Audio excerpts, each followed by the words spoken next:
West Virginia sits at the edge of the Appalachian highlands, where the fog comes in low and the roads disappear into tree lines so dense you can't see 20 feet past the shoulder. People come here for the mountains, and sometimes the mountains keep them. 10 people, 10 cases, every single one still open. Lock the doors, pull up the map, and let's get into it. If you're new here, hit subscribe. We cover cases like these every week. January 18th, 1970, Morgantown, West Virginia. Downtown, on a Sunday night, two 19-year-old girls walked out of a movie theater and got into a stranger's car. They were never seen alive again. Their names were Merritt Malarick and Karen Farrell, and at the time, they were exactly who you'd expect to find at a university on a winter Sunday freshmen, roommates. The kind of young women who borrowed each other's jackets and stayed out a little later than they should have. Merritt had grown up in New Jersey and come to West Virginia University to study. Karen was from closer to home. They shared a room in Westchester Hall, a dormitory tucked into the student neighborhood above the main campus, and they had spent that afternoon the way thousands of West Virginia University students spent their Sundays in 1970, heading downtown for the early showing at the Metropolitan Theater on High Street. The film was Oliver, a musical. The kind of thing you see and feel cheerful about on the walkout. It was cold. January in Morgantown cold. The kind that comes off the mountains and settles into the low streets near the river. The theater sat in the commercial part of downtown, and the dorm was less than a 5-minute drive, but buses didn't run in the evening, and taxis were almost non-existent. Hitchhiking wasn't a risk calculation for West Virginia University students in 1970. It was just how you got home. Inside the theater that night, Merritt and Karen had run into two people they knew from the dorms, a girl named Aliayah Burns and her companion, Clarence "Skip" Lewis. The four of them watched the film together, and when it ended, they walked out into the cold as a group. For a few blocks, they moved together through the downtown streets. Then, they split. Aliayah and Skip were taking the bus. Merritt and Karen were hitching. Here's the critical detail. Aliayah and Skip watched them get into the car, a cream or beige-colored sedan, driven by a white male who appeared to be in his mid-40s. The car pulled away. Aliayah and Skip watched it go, and as it passed them on the street, neither Merritt nor Karen turned to wave. Neither girl acknowledged the people they'd just been walking with, standing right there on the sidewalk. That moment, that silence through a car window, has bothered investigators for over 50 years. Merritt and Karen did not check in at Westchester Hall that night. They were not in their classes the next morning. By midday Monday, the people who knew them best had started making calls. And here is the first institutional failure in this case, and it will not be the last. Morgantown police classified them as runaways. Two 19-year-old freshmen who had left their belongings in their dorm room, who had not told a single person they were planning to leave, who had been seen getting into a stranger's car on a cold Sunday night, and the official designation was that they had chosen to go. The search was minimal. The family's alarm was dismissed. Then, weeks later, a truck driver came forward. He said he had given two young women a ride from a rest stop in Ripley, dropped them in Charleston, and watched them head off toward Ashland, Kentucky. This report, unverified, uncorroborated, and almost certainly false, was enough for authorities to scale the search back further. The families pushed back immediately. Nobody listened. It wasn't until March 1st, nearly 6 weeks after the girls had disappeared, that the case cracked open. A 13-year-old boy was out collecting pop bottles off the side of United States Highway 119, south of Morgantown, when he found a waterlogged purse in the weeds. It belonged to Merritt Malarick. He turned it in to the Morgantown Police Department. And here is something that should make you stop. Neither the press nor the family were told about this discovery for another full month. The police sat on it. A child found the purse of a missing girl, and the people looking for her weren't informed. When the West Virginia State Police finally took over from Morgantown Police and the family was told, searches began in earnest in the rural area south of the city. More evidence emerged: Karen Farrell's driver's license, found on a remote dirt road, a prescription pill bottle with her name on it, on the same road, a pair of eyeglasses. Physical evidence scattered across terrain that, according to investigators, was not the kind of place you stumbled across by accident. Then came April 16th, 1970, 88 days after Merritt and Karen had walked out of that theater. Members of a National Guard unit, searching a wooded expanse near Goshen Road, made a discovery that would haunt Morgantown for generations. They found the girls, or what remained of them. Both bodies were in makeshift graves in the wooded terrain, decomposed from months of exposure. Both women had been decapitated. Their skulls were not with them. They have never been found.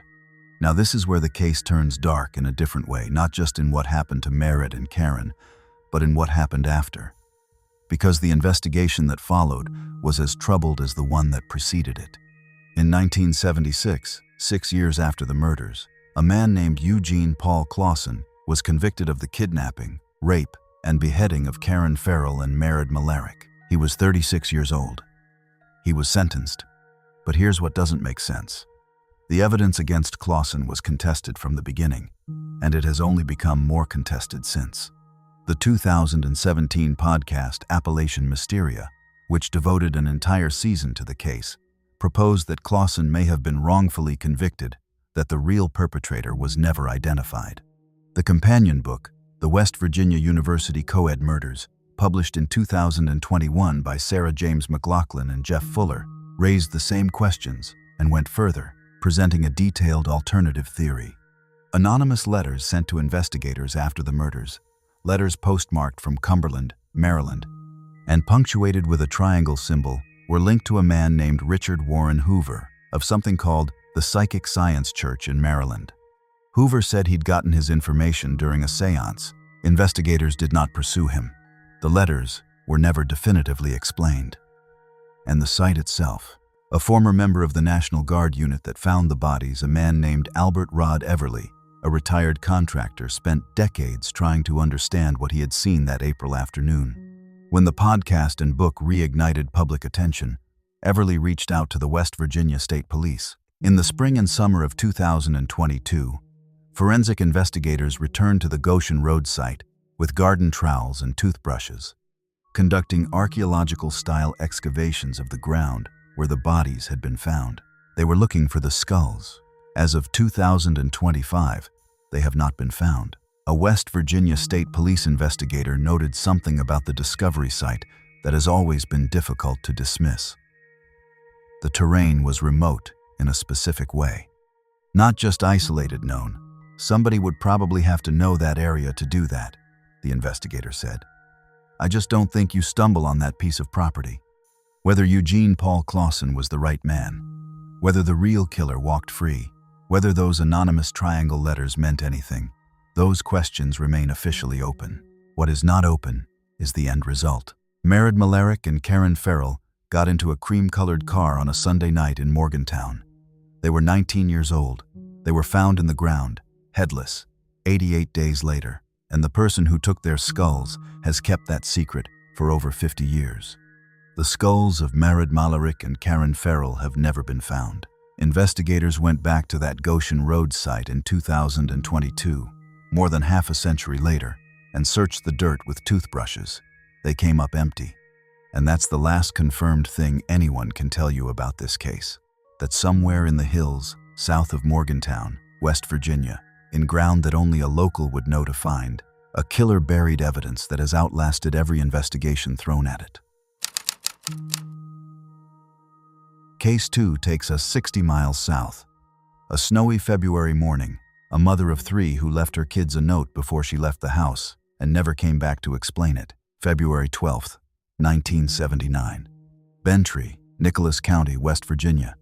It was a Monday morning, cold and snowy, the kind of winter day in the mountain communities of central West Virginia where nothing moves fast and the roads stay empty until mid-morning. Bentry sits tucked along a valley floor in Nicholas County, the kind of small community where the houses are close together and the mountains press in from both sides. A place where you know your neighbors by first name, where a strange car on the street gets noticed, where a woman walking to the post office on a snowy morning is the kind of detail a neighbor might remember later and wish they had paid more attention to at the time. Sue Roop was 29 years old. She was a divorced mother of 3, and she was doing everything right or trying to, against odds that kept stacking against her. Her full name was Susan Fay Roop, but everyone who knew her called her Sue. She had dark hair and a personality people described as warm and determined, a woman who had pulled her life back together after a bitter, painful divorce from a man named Raymond Roop, who had been carrying on an affair with their teenage babysitter. The marriage was finished. Sue had gone to court and won custody of all 3 children: Susie, 9 years old, Jessica, 7, and the youngest, Raymond Jr., who everyone called Scooter, just 2 years old at the time. She was receiving $400 a month in child support, though getting Raymond to actually pay it on time was a fight she had to wage month after month. What makes Sue's case so difficult to look at clearly is the volume of bad things that had happened to her in the years before February 1979. Too many to be coincidence, and yet none of them ever officially connected to any named person. Her house had burned down. The fire was ruled suspicious by the people who knew her situation, though nothing was ever proven.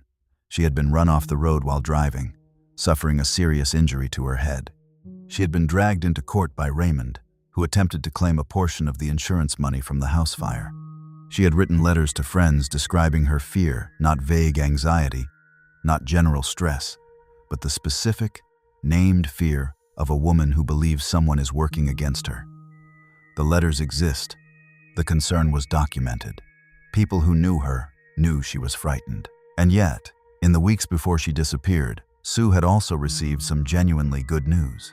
She was expecting a payment of $3,000 from the sale of a piece of property. She had plans for that money.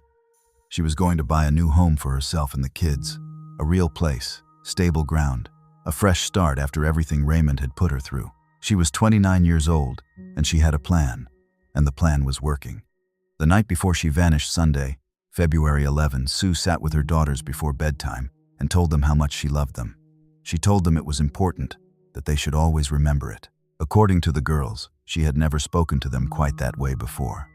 It was the kind of thing you say when you are frightened, or when you know that something is coming and you cannot stop it. Whether Sue knew what the next morning held, or whether this was the heightened emotion of a woman under prolonged stress, that question has never been answered. The next morning, Sue got Susie and Jessica ready for school. Scooter was away for the weekend. Raymond had picked him up to spend time with his father.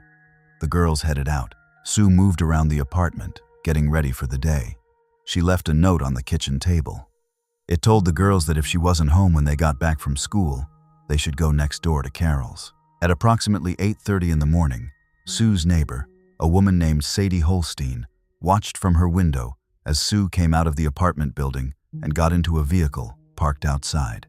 The vehicle was blue. Sadie described it as either a truck with a camper top or a van. It was snowing lightly. Sadie assumed someone was giving Sue a ride to the post office because of the cold, because that was the kind of ordinary, neighborly thing that happened on a winter morning in a community like Bentry. She had no reason to think anything of it. She could not see the driver. That was the last confirmed time anyone saw Sue Roop alive. The girls came home from school that afternoon and found the note on the table. They waited. Sue did not come home for dinner. They waited through the evening. But Susie and Jessica were children, and children believe their mothers are coming back, so they did not go to Carol's. They stayed in the apartment and waited for her. Valentine's Day was February 14th. Sue had made a specific promise to her daughters she would buy valentines, and that evening they would sit together and make valentines boxes, the kind of simple craft project you do at a kitchen table with construction paper and glue sticks and a little bit of patience. February 14th came. The girls were waiting. Sue did not come home. No valentines appeared. No phone call. The apartment was quiet in the way that a space becomes quiet when someone should be in it and isn't. It was Sue's father, Eugene McMillian, who finally filed a missing person report on Valentine's Day with the Gauley Bridge Detachment of the West Virginia State Police. A trooper named Belcher spoke with Sadie Holstein and the other neighbors. He learned essentially nothing beyond what Sadie had already seen. A blue truck or van, an unknown driver, a woman climbing in on a snowy morning. No plate number, no description of the driver, no direction of travel, no second witness. Think about what that means logistically. 2 full days had passed between Sue getting into that vehicle and her father filing a report. The girls had been home alone in the apartment through the nights of the 12th and 13th. They were 9 and 7 years old. In that window, in those 48+ hours before anyone with authority began asking questions, whatever trail existed had already gone cold. Snow had fallen and melted. Traffic had moved through those rural roads. The blue truck or van could have been in another county, another state. The trail was cold before it had even started. Here's what doesn't make sense about what came after. Investigators looked at Raymond Roop, the ex-husband, as someone worth examining. He claimed he had last seen Sue on February 10th, the day he had picked up Scooter for the weekend. He said he knew nothing about what had happened to her. But a private investigator hired by the family made a discovery that the case file has never been able to cleanly resolve. Raymond Roop was personally associated with a man who had been tried and convicted of second-degree murder, along with a string of other serious crimes including breaking and entering, firearms possession, drug possession, and grand larceny. This man was never charged in connection with Sue's disappearance. Police were never able to establish a direct, provable link, but the association was documented, and it has never been fully explained or publicly dismissed. What Raymond told Sue's daughters after she vanished was that their mother had abandoned them. He showed up and said she had left. This, from the man who had cheated on her with a teenager, who had fought her over child support every single month, who had taken her to court over insurance money after her house burned down. He stood in front of her children and told them their mother had chosen to leave. The case went cold. Sue's family continued pushing, but the leads dried up one by one. 9 years after she disappeared, 9 years her family had her legally declared dead, not because they believed she had simply walked away, but because the law requires it eventually, because bank accounts and legal matters and the practical machinery of life cannot wait forever for a woman who has not come home. There was no body. There was no confirmed cause of death. There was no blue truck, no driver, no answer. Then, in 2016, something surfaced. Human remains were found buried under a cliff near Kanawha Falls, West Virginia, a remote stretch along the Kanawha River, roughly consistent with the geography of Sue's case and not far from the area where her blue vehicle was last reported heading. Testing was initiated, but the public record goes quiet there. As of what is available to outside researchers and journalists, no confirmed identification of those remains as Sue Roop's has ever been announced. The family has not received a definitive answer. Whether those remains belong to her is, officially, unknown. One more open door in a case that has never had a single door fully closed. What is confirmed? Sue Roop left her daughters a note on a kitchen table on a snowy February morning in 1979. She got into a blue vehicle with a person whose identity has never been established. She had promised her girls Valentine boxes that evening. She had told them the night before, with unusual earnestness, that she loved them and that they should always remember it. Her daughters came home from school to an empty apartment and waited, not going to carols as instructed, because children are loyal to a hope that adults have already started to doubt. Scooter was at his father's house. The note was the last thing she left for them. 45 years later, no one has been charged. No one has been named. The driver of that blue truck has never been found, never identified, never publicly connected to anything. And somewhere under a cliff, in the frozen ground, in a place that only one person has ever known, whatever happened to Sue Roop on that Monday morning in 1979 has stayed buried. That's 2 cases, 2 women, 1 state, 1 year apart. And already the pattern of this list is becoming clear. West Virginia takes people quietly. There are no clean timelines, no satisfying resolutions, no witnesses who saw quite enough. Just a note on a table, a car shrinking into the snow, and a silence that has stretched across decades. Now we move to the summer. Charleston, 1979. A nightclub, a crowd. A summer night warm enough to leave the windows open. 2 people who walked upstairs together and never came back down. And the only thread investigators have ever had is 5 words spoken in a parking lot, words that may hold the entire key to what happened next, if only anyone had known to ask the right question at the time. July 14th, 1979, Charleston, West Virginia. It was a Sunday night in the middle of summer.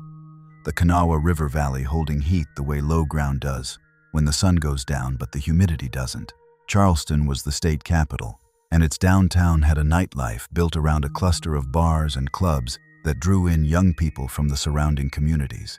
People who drove in from Sissonville and South Charleston and the rural hollows off the Con Interstate, looking for music and cold drinks and a few hours away from the weight of whatever their regular lives held.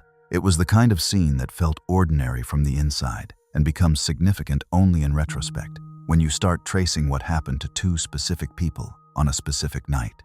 Their names were Maisie Sigmund Palmer and Jay Farley, and by all accounts, they were simply two young people trying to have a good evening.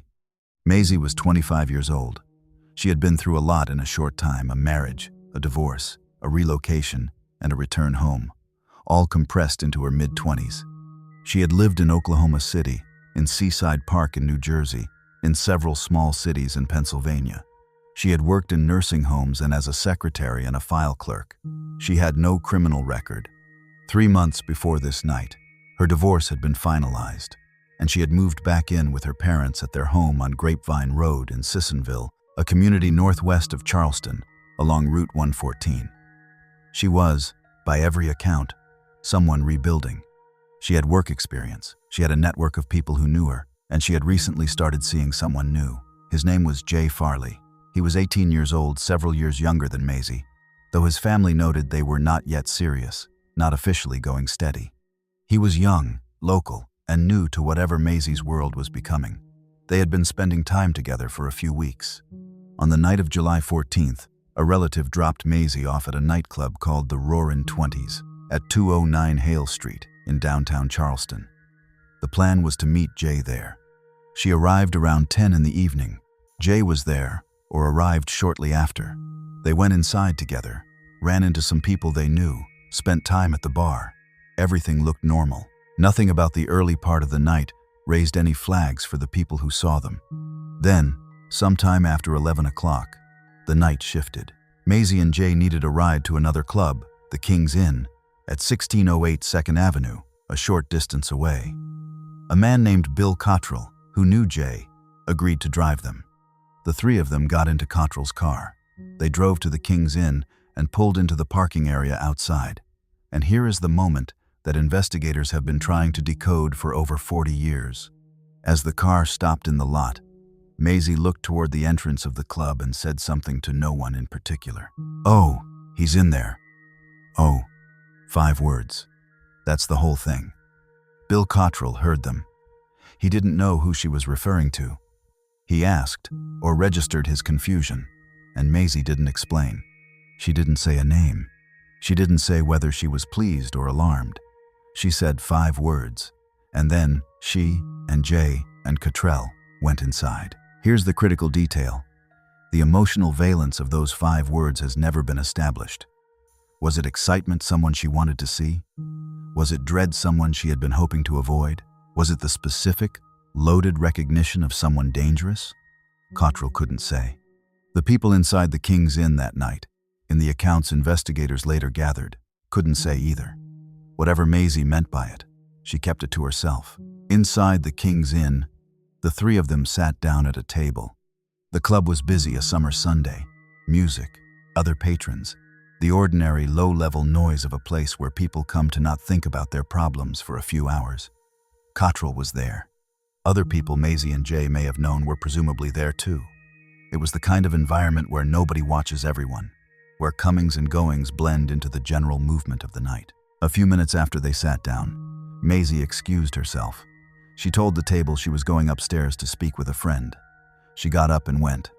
A short time later, Jay Farley also went upstairs. Whether he followed Maisie intentionally or went up on his own for separate reasons has never been established.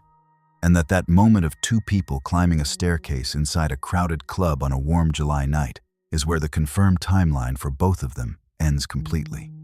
Nobody at the King's Inn that night, in the accounts investigators later gathered, recalled seeing either of them come back downstairs.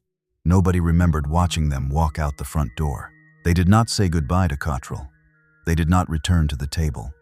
In a room full of people, on a night when someone almost certainly saw something, Maisie Sigmund Palmer and Jay Farley ceased to be present, and nobody noticed until they were already gone.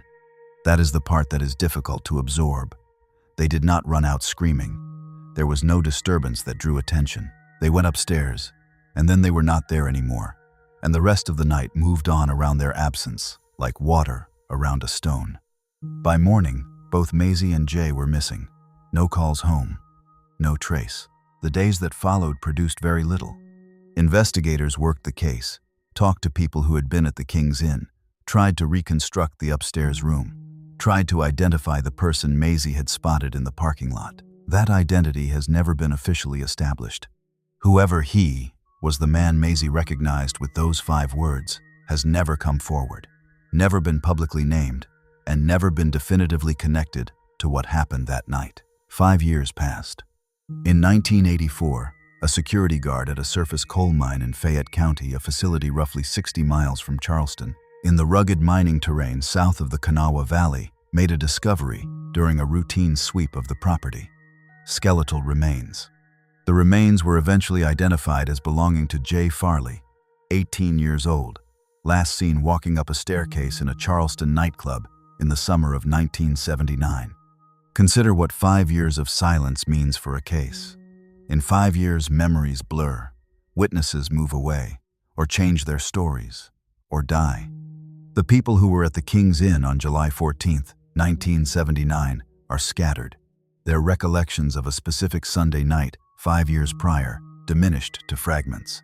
Evidence that might have existed in the weeks after the disappearance, physical trace, clothing fibers, tire tracks, anything, has long since been erased by weather and time. 5 years is not a gap in an investigation. 5 years is a case starting over from almost nothing, anchored only to a set of bones in a place nobody was looking. Think about what that distance means. 60 miles from the King's Inn to a coal mine in Fayette County. That is not a walk. That is not an accident of geography. To move a body from a downtown Charleston nightclub to the grounds of a surface mining operation in another county requires transportation, planning, and knowledge of the terrain. Surface mines in Fayette County are not somewhere you stumble across while driving.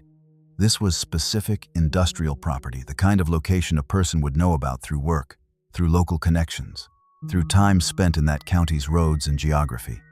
The same phrase keeps appearing in West Virginia disappearance cases.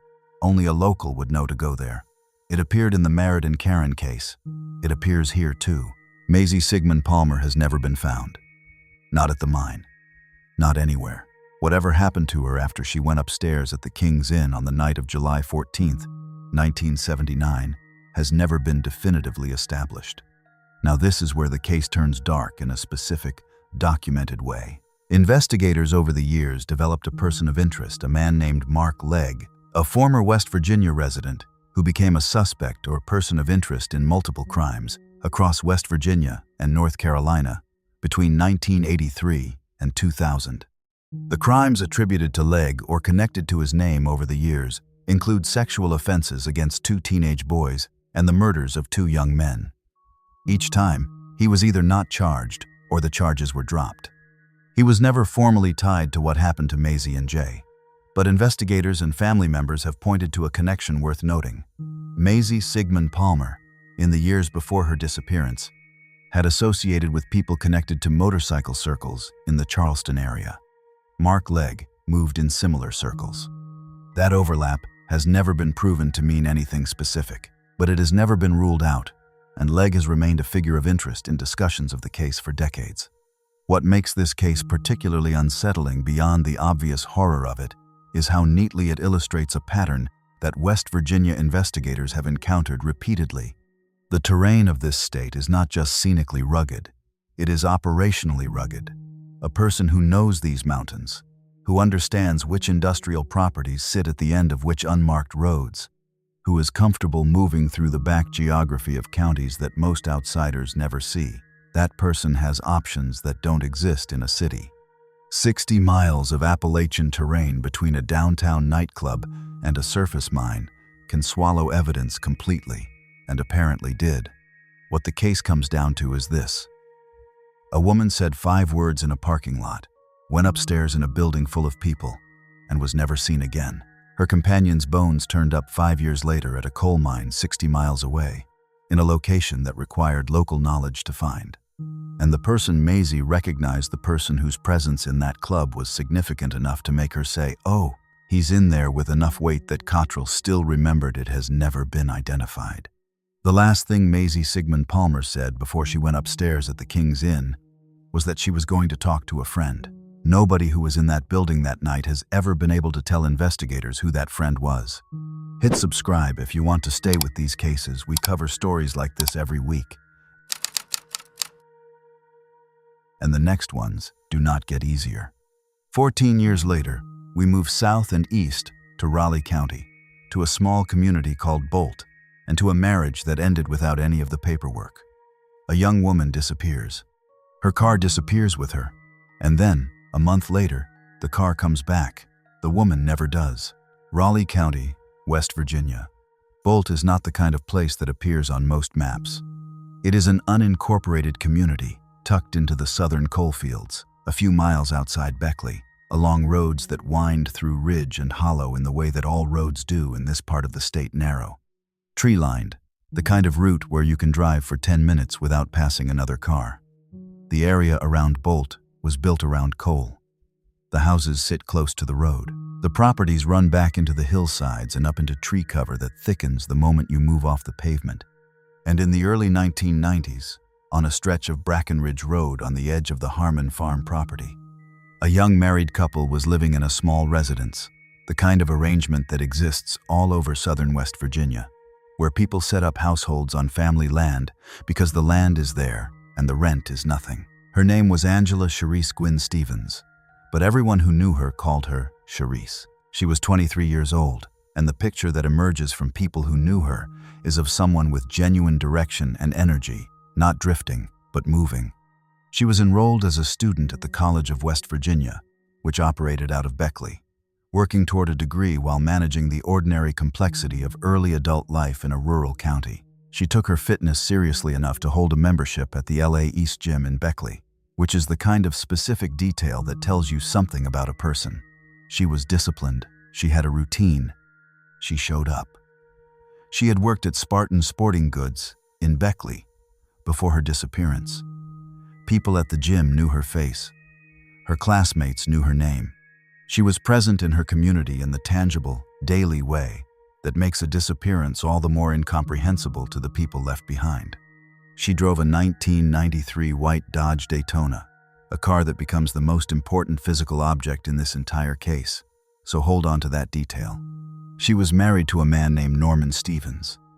They lived together in the small residence on the Harmon Farm property on Brackenridge Road, in the Bolt area of Raleigh County, and sometime between September 29 and October 1st, 1993 investigators have never pinned the date more precisely than that 3-day window Cherise Gwynn Stevens disappeared. The last confirmed person to see Cherise alive was her husband, Norman Stevens.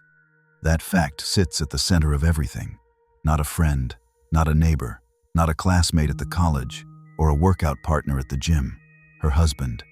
And here is the detail that transforms this case from a missing person report into something that investigators almost immediately treated as a homicide. Norman Stevens did not report his wife missing until September 1994, a full year. 12 months passed between the last confirmed sighting of Cherise Gwynn Stevens and the moment anyone with a badge and an open case file started officially looking for her. Think about what a year means for physical evidence. Think about what a year means for memory, for witness recollection, for the trace elements that allow investigators to reconstruct a timeline. By the time the West Virginia State Police opened their file on Cherise, the trail was not just cold, it had been sitting in the open air for 4 seasons. Whatever had happened on or around Brackenridge Road in the fall of 1993 had been rained on, and frozen, and thawed, and rained on again. But here's what doesn't make sense, and this is the detail that gives this case its particular, lingering dread. The white Dodge Daytona disappeared at the same time Cherise did. And then, approximately 1 month after the disappearance, the car came back. The car was found, returned to an area near where it had been. No explanation was offered for where it had been. No one came forward to say who had driven it, or why it had reappeared after 30 days. The car simply turned up, as if nothing had happened, without its driver. A vehicle does not drive itself. A vehicle does not disappear for a month and reappear by accident. Someone had that car. Someone used it for 30 days and then put it back. The identity of that person and the reason the car was returned, rather than abandoned elsewhere, has never been officially established in any public record. Think about the implications of that for a moment. Charisse is missing. The car she drove is also missing. If someone was trying to make her disappearance look voluntary, like she had simply driven away from her life, the presence of her car was the main piece of evidence supporting that theory.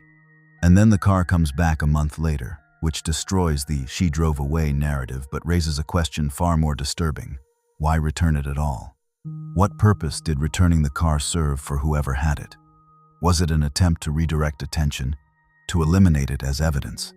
These questions have never been answered.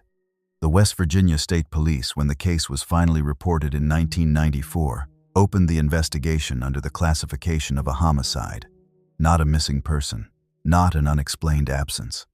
A homicide, which is a determination that reflects both the circumstances and what investigators believed they were looking at when they examined the available evidence.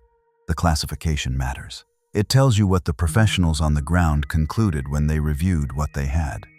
West Virginia State Police Field Sergeant D.L. Bowles led the investigation.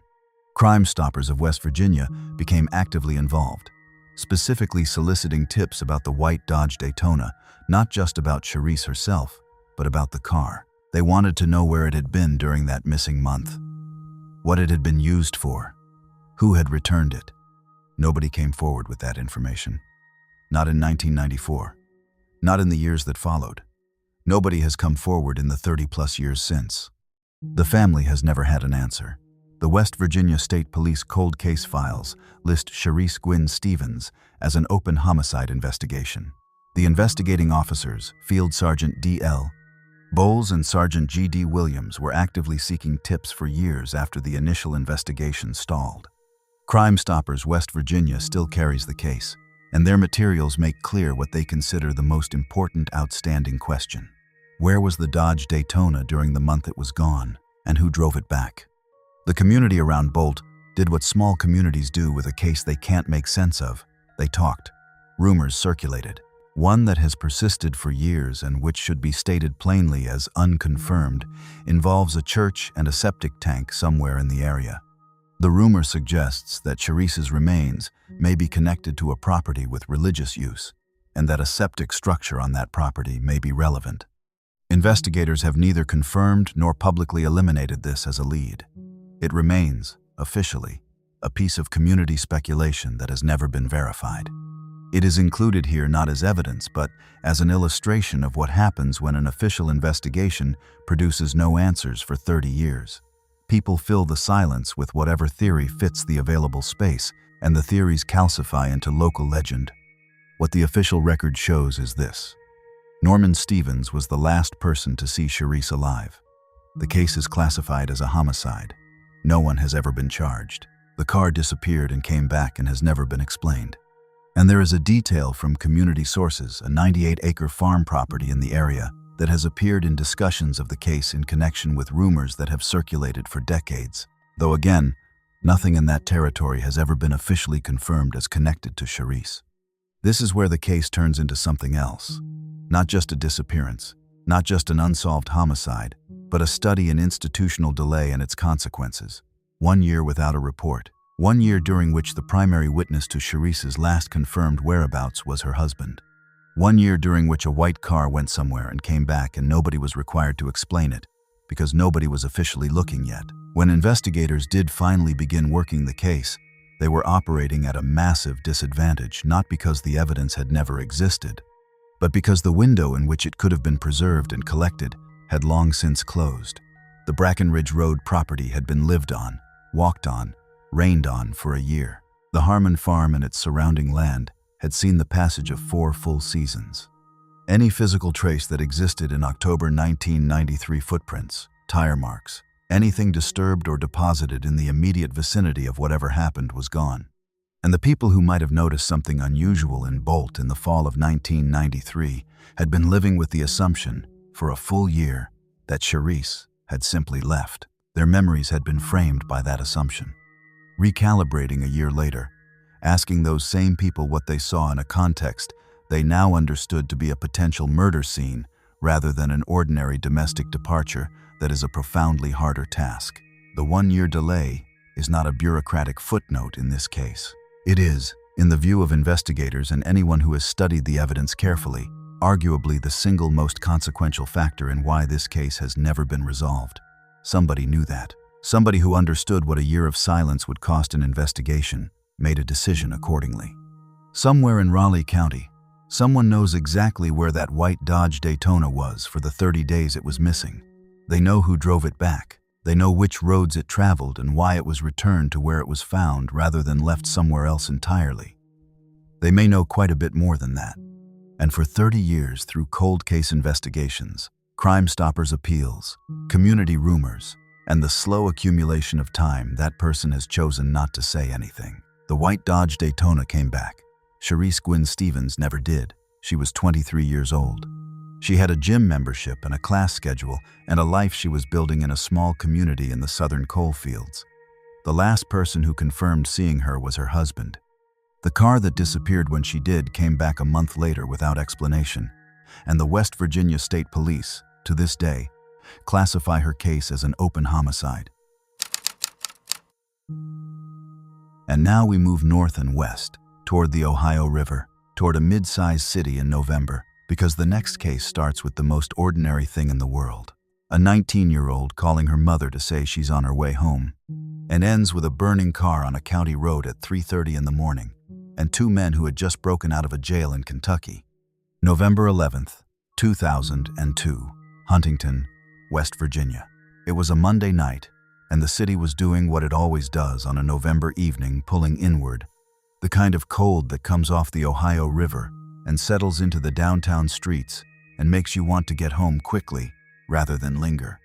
Huntington is West Virginia's second largest city, a place built around Marshall University and the river trade and the long industrial history of the Kanawha Valley corridor. It is not a small town. It has a campus, a commercial district, a hospital system, and a network of roads that fan out toward the surrounding counties, Lincoln, Wayne, Cabell, in the way that a regional city connects to the rural communities that orbit it. The university sits at one end of the city, its dormitories and apartment complexes housing thousands of students from all over the state. And on a Monday night in November, the campus had the usual low-level activity of a place where people are studying and visiting and living the ordinary rhythms of their 20s. And on that night, a 19-year-old woman named Samantha Burns was driving home from Huntington to East Hamlin in Lincoln County, about 30 miles to the southwest, along Route 152. Samantha Nicole Burns was exactly who her community believed her to be. She was a student in the physical therapy assistant program at Marshall University's Community and Technical College, working toward a career in healthcare with the kind of focused, patient effort that program requires. She worked part-time at JCPenney in the Huntington Mall. She lived at home with her parents and her younger brother in East Hamlin, the kind of arrangement that made sense for a 19-year-old in Lincoln County who was investing her energy into school rather than independence. People who knew her described her as dedicated and loving, a young woman who showed up for the people around her.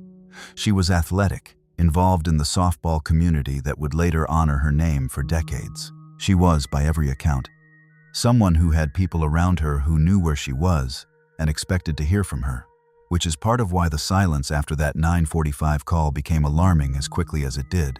She had been visiting friends at the Marshall University Courtyard Apartments that evening. Nothing unusual about that. It was a Monday. She knew people on campus. She had spent time there. At 9:45 in the evening, she called her mother from Huntington. The call was brief and unremarkable. She said she had been at the Courtyard Apartments. She said she was on her way home. That was the last call she ever made. Samantha's phone went silent after that. No further calls outbound. No incoming calls answered. The phone, investigators would later determine, had been turned off, which was described by people who knew Samantha as out of character. She was someone who kept her phone on. She was driving home alone at night, the kind of situation where keeping a phone accessible is basic common sense. Turning it off was not something she did casually, and certainly not on the drive home on a Monday night when her family expected her back. The silence of that phone, the abrupt end of her signal to the world, is one of the clearest early indicators that something had gone wrong before she ever reached Lincoln County. Now this is where the case turns dark in a very specific, documented way, because November 2002 was not a normal month on the roads between Huntington and the surrounding counties. On or around November 5th, 2 men had escaped from the Hopkins County Detention Center in Madisonville, Kentucky, Chadrick Everett Fulks and Branden Basham. They had broken out of jail and were moving through the region. They were dangerous, not abstractly dangerous, but specifically, documentably dangerous. Men with violent histories who had now removed themselves from any institutional constraint and were operating freely in a landscape of rural roads and limited law enforcement visibility. The roads that connect Huntington to the surrounding counties, the routes through Cabell County, Wayne County, Lincoln County were exactly the kind of terrain where 2 men on the run could move for days without encountering a checkpoint or a camera. And Samantha Burns, driving home alone on a Monday night, was on those roads. At 3:30 in the morning on November 12, roughly 6 hours after Samantha's last phone call, a vehicle was found on German Ridge Road at Haney's Branch Road, near the Cabell-Wayne County line in Wayne County. The location was secluded. It was rural, off the main routes, the kind of place you would need to know or be directed to. The vehicle was Samantha's 1999 Burgundy Chevrolet Cavalier, license plate 5X9326, a tiger sticker in the back window on the driver's side. The car was on fire when police arrived. It was still burning.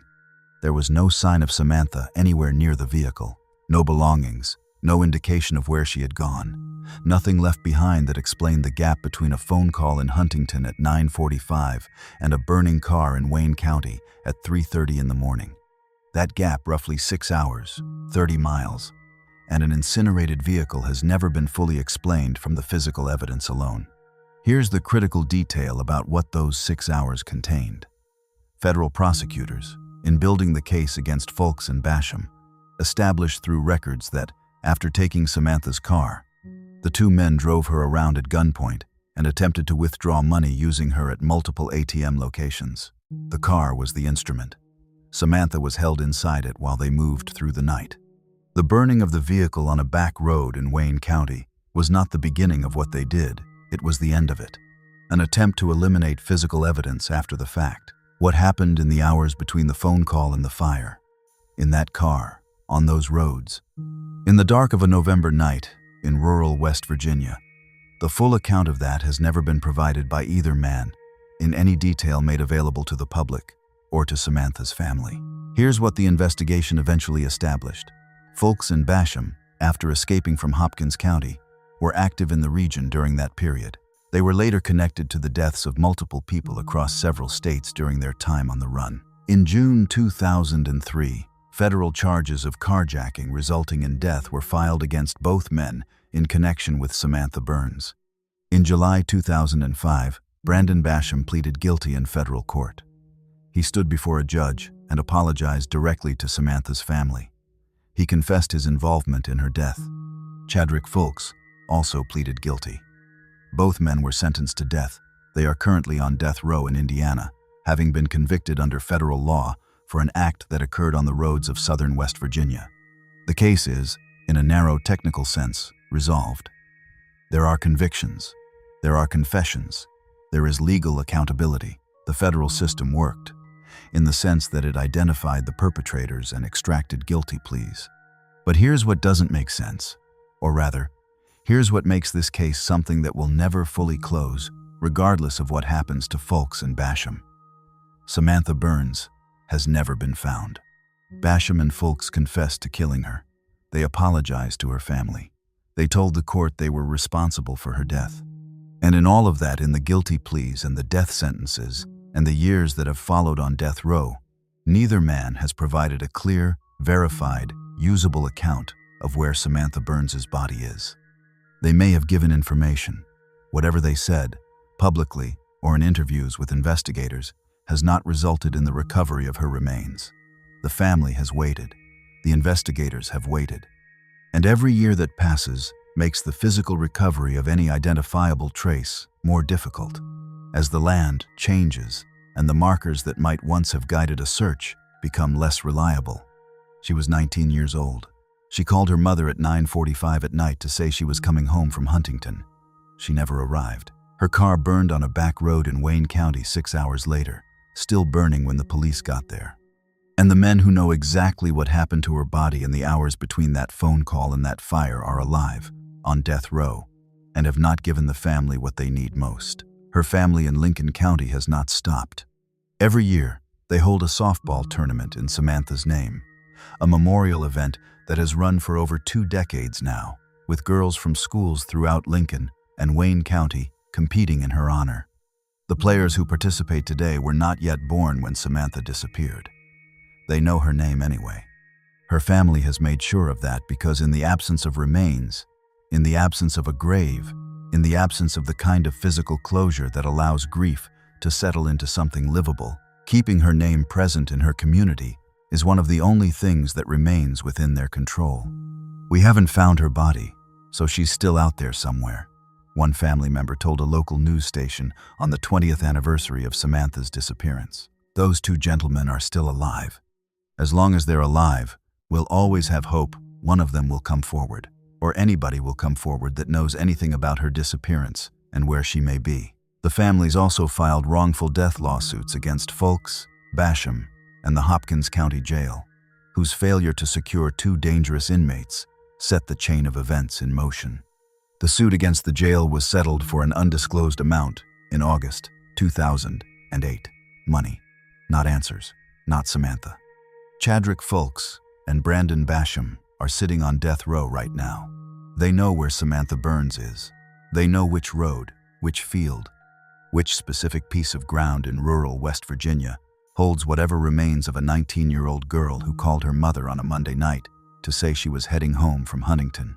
And so far through sentencing, through the years on death row, through every opportunity they have had to give a family the one thing they still need, they have not said a word about it. If you want to stay with cases like these, hit subscribe. We cover one story at a time, and the next case is one you need to hear. Because Case 6 moves to Lewis County, a rural community called Bendale, a rented house near a dam on the West Fork River, a mother who lied for years, and a 3-year-old girl named Aliayah who was in her bed at 6:30 in the morning and gone by 9:30, with no shoes on and no explanation that held up for more than a few years. September 24, 2011. Bendale, Lewis County, West Virginia. The community sits a few miles outside Weston, the county seat, in a part of the state where the hills roll close and the houses are near the road and the river runs through the middle of everything. Bendale is not a neighborhood in the suburban sense. It is a loose collection of homes along the West Fork River, the kind of place where a rented house on Denison Street is close enough to the water that you can hear it at night, where a dam sits just behind a property line, where the woods begin where the yards end. September in Lewis County is still warm. Summer hasn't fully let go. The leaves haven't turned yet, and the days are long enough that 6:30 in the morning comes with light already in the sky. At 6:30 that morning, a woman named Aliayah Lunsford checked on her youngest child. The child, a 3-year-old girl named Aliayah, was in her bed. She was wearing purple Dora the Explorer pajama bottoms and a pink princess sweatshirt. She had brown hair and brown eyes and was missing her top 4 front teeth, the ordinary gap-toothed smile of a toddler. She was 3 feet tall and weighed about 30 pounds. By any account from the people who knew her, she was a cheerful, active little girl, the kind of small child who fills a space in a way that makes its absence immediately, devastatingly apparent. At 9:30 that morning, Aliayah Lunsford checked on Aliayah again. She was not in her room. She was not in the house. She was not in the yard. She was not anywhere that an initial search of the immediate area could locate her. And she had no shoes on.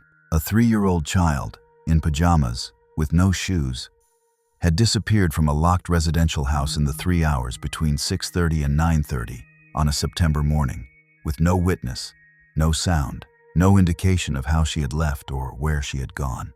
Aliayah Lunsford called for help. The Lunsford family home was quickly designated a crime scene by investigators, who recognized almost immediately that this was not a situation that fit the profile of a toddler wandering away on her own.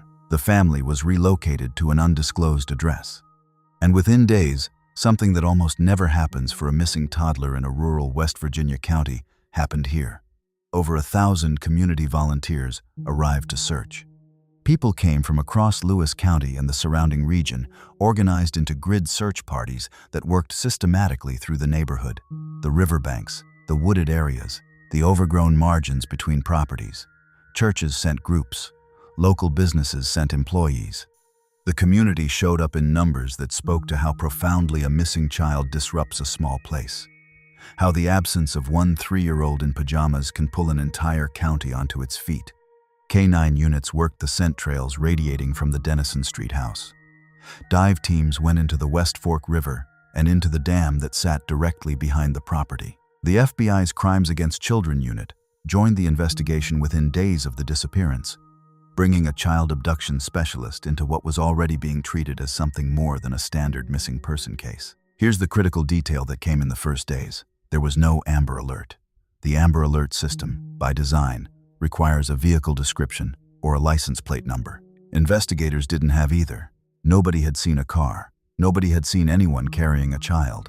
The system that exists to mobilize the public in child abduction cases was unavailable to this investigation because the mechanics of how Aliayah left that house remained completely unknown. FBI Special Agent Jeff Killeen made a public statement within the first week. Investigators no longer believed Aliayah had simply walked away from the home on her own. She was 3 years old. She had no shoes. She was considered a likely victim of homicide or abduction. People of interest had been identified. The search, which had involved more than 1,000 volunteers in its first week, was scaled back to professionals only, as it transitioned from a rescue operation into something darker. The scent dogs had picked up Aliayah's trail. It led toward the dam behind the house. Dive teams searched the dam. They found nothing. Now this is where the case turns towards something that would take years to fully emerge. On the evening of September 24, when Ralph Lunsford, Lena's husband, Aliayah's stepfather, came home from work, he noticed something. The exterior of the family van, which had been cleaned the previous night when he left for his shift, had fresh dirt on it. Not a light, dusting from a gravel road fresh dirt. The kind that accumulates when a vehicle has been driven somewhere actively muddy, or used to transport something that left soil residue on the frame and undercarriage. Ralph tried to ask Lena about it. She offered no explanation. He also tried to ask Aliayah's older sisters, ages 9 and 11, what had happened that day. Their response was what he would later describe in court as deeply wrong. They were not crying. They were not frightened in the visible, spontaneous way children are when a sibling is missing and the house is full of police. They were expressionless, still, controlled, as if, in Ralph Lunsford's words when he later testified, they had been programmed, as if whatever they knew had been rehearsed into silence before he walked through the door. The investigation proceeded over the following months and then years with the grinding, incremental pace of a case where the key witness is also the primary suspect and the evidence is largely circumstantial. Lena Lunsford was charged with welfare fraud in the period following Aliayah's disappearance, an early legal move that put her behind bars briefly while investigators continued building the larger case. She maintained for years that she did not know what had happened to her daughter. Then, in July 2018, nearly 7 years after Aliayah disappeared, the trial of Lena Lunsford Kanawha, as she was then known, began at the Lewis County Judicial Annex in Weston, about 2 miles from the Bendale home where Aliayah had last been seen. The trial ran for 2 weeks. The courtroom was heavily attended. The community that had searched for Aliayah for 7 years was finally going to hear what had happened in that house on the night of September 23 and the morning of September 24, 2011. And the testimony that emerged told a story that was far simpler and far worse than anything investigators had publicly speculated about. Aliayah's older sisters, now teenagers, took the stand. The elder sister testified that on the night of September 23, the night before Aliayah was reported missing, she had put Aliayah to bed and could feel, as she did, a soft spot on the back of the toddler's head, a squishy area on the skull where there should have been only firm bone. The sister said that Lena had struck Aliayah earlier that evening with a wooden bed slat as a form of punishment. The child had been struck hard enough to cause a visible, palpable deformity in her skull. By the morning of September 24, when Lena checked on Aliayah at 6:30, the child was already dead. The sisters testified that Lena attempted CPR on the toddler's body, that it did not work, and that Lena Lunsford then loaded Aliayah into the family van, the van with the fresh dirt on the outside, and drove to a rural area somewhere in the region and disposed of Aliayah's body. The girls were present, or were made aware of what had happened.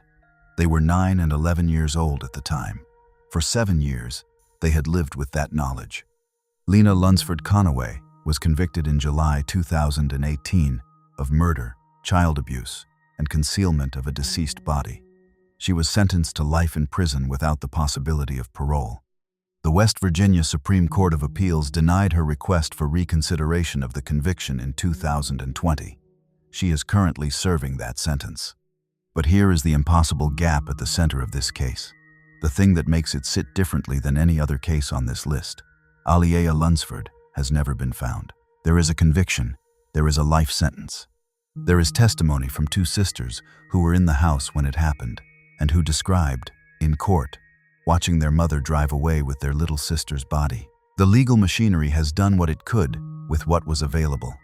Lena Lunsford Kanawha is in prison, and Aliayah is still out there somewhere, in a rural area of Lewis County or the surrounding counties, in ground that no official search has ever reached. The problem is geography compounded by time.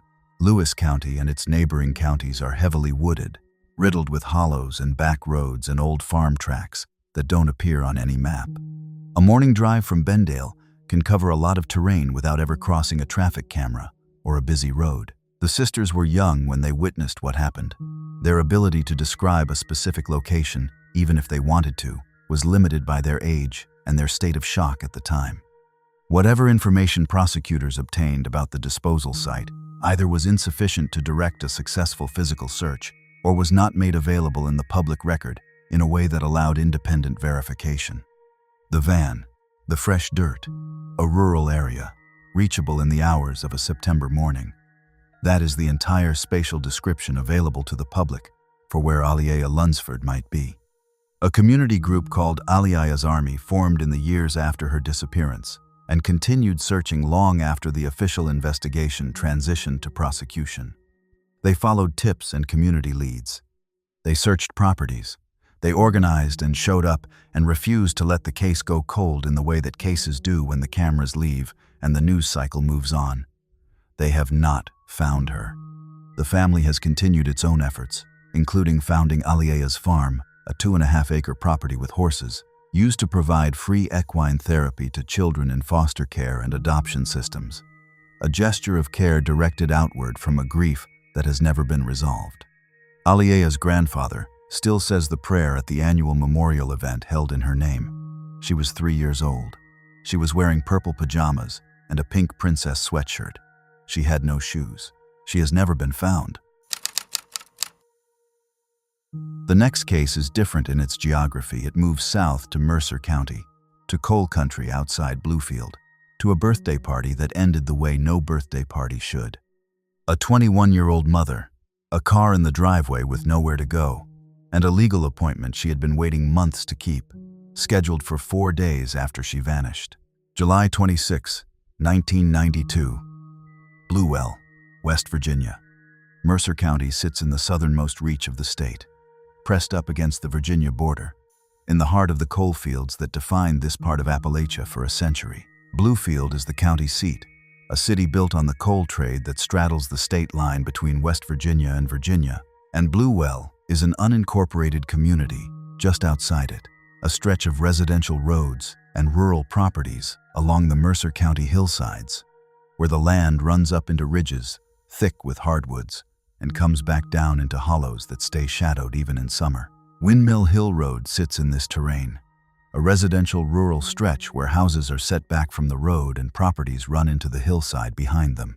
United States Route 52 cuts through the broader landscape nearby the main arterial road through southern Mercer County, connecting Bluefield to the communities strung along the coalfield corridor. It was a Sunday.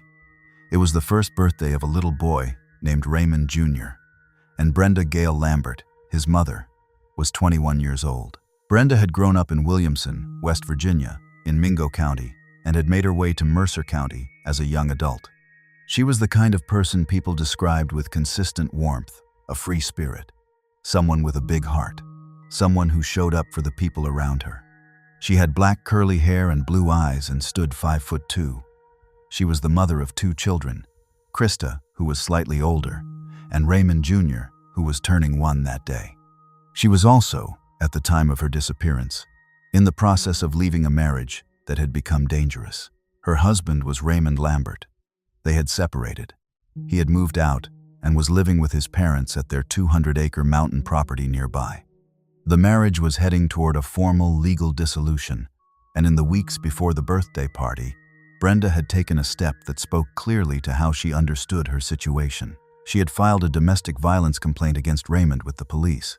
Her loved ones would later testify, in detail, that she had been choked and strangled on multiple occasions during the marriage, not once, not as an isolated incident, but repeatedly, a pattern of violence that she had endured and now, finally, was beginning to formally document. On July 10th, 16 days before she vanished, she had called the police department to ask how to formally drop an earlier petition, a detail that has been interpreted in different ways by different people, some seeing it as ambivalence, others as pressure being applied on her from within the relationship. What is not ambiguous is this. She had a legal aid appointment scheduled for July 30, 4 days after the birthday party. She had been waiting for it. It was the next step in a legal process she had initiated specifically to protect herself and her children from Raymond Lambert. The birthday party was held at the Windmill Hill Road residence. Family and friends came. Raymond Lambert arrived with the birthday cake, the estranged husband, showing up for his son's first birthday with a cake, in a room where the tension between him and Brenda was visible enough that multiple people at the party noticed it. Brenda's cousin Tammy was also present. Tammy was having an affair with Raymond. The 2 women who had been wronged by the same man were in the same house, at the same child's birthday party, and the atmosphere reflected it. Raymond left around 8 in the evening. He took the children with him. Over Brenda's objection, she wanted Krista and Raymond Jr. to stay with her. He took them anyway.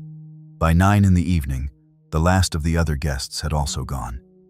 Brenda was alone in the house on Windmill Hill Road, and then she was gone. Raymond Lambert showed up the next day. He went to Brenda's sister's house and told her that Brenda had been missing since around midnight. That was his account. She had been at the house, and then sometime around midnight she had disappeared. Her car was in the driveway. All of her personal belongings were inside the house, clothing, everything she owned, nothing indicating a voluntary departure.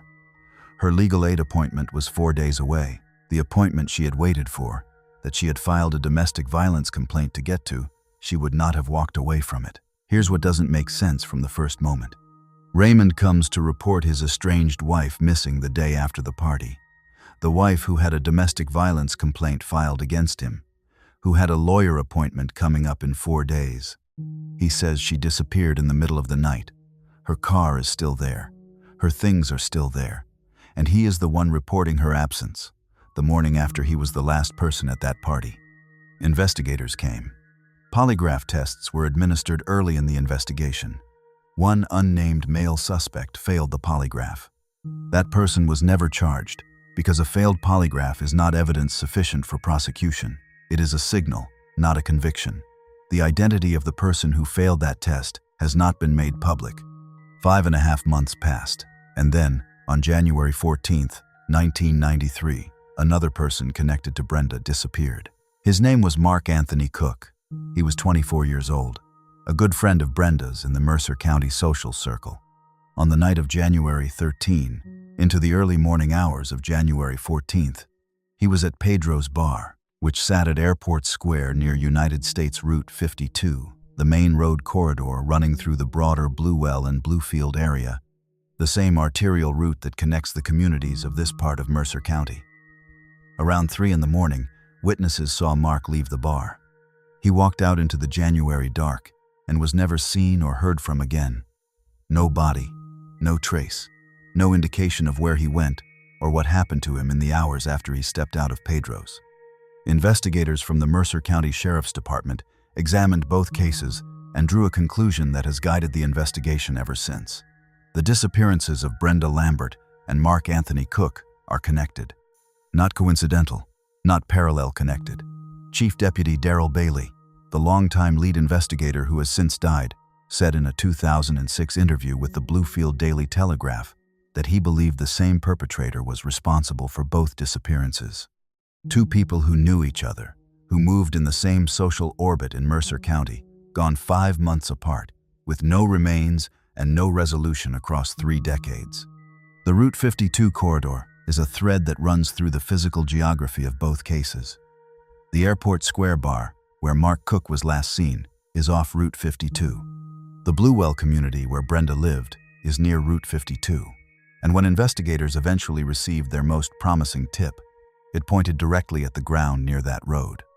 In 2003, a tip came in, suggesting that both bodies might be in a pond off Route 52, approximately half a mile south of Airport Square. It was specific enough that investigators treated it with complete seriousness. The Bluewell Volunteer Fire Department brought in pumps to drain the pond, which held several thousand gallons of water. A diver was sent in to search what the draining revealed. Underwater video cameras were deployed into the murk. The pond had years of heavy aquatic vegetation growth that frustrated every effort. Visibility was limited, the equipment struggled, and the search was called off without finding anything. It was not an absence of effort. It was an absence of evidence in a location that may or may not have ever held the answer. The tip was never verified, and the pond has not been searched again. Cold Justice, the Oxygen Network television program focused on reopening cold cases, investigated Brenda's disappearance and aired an episode.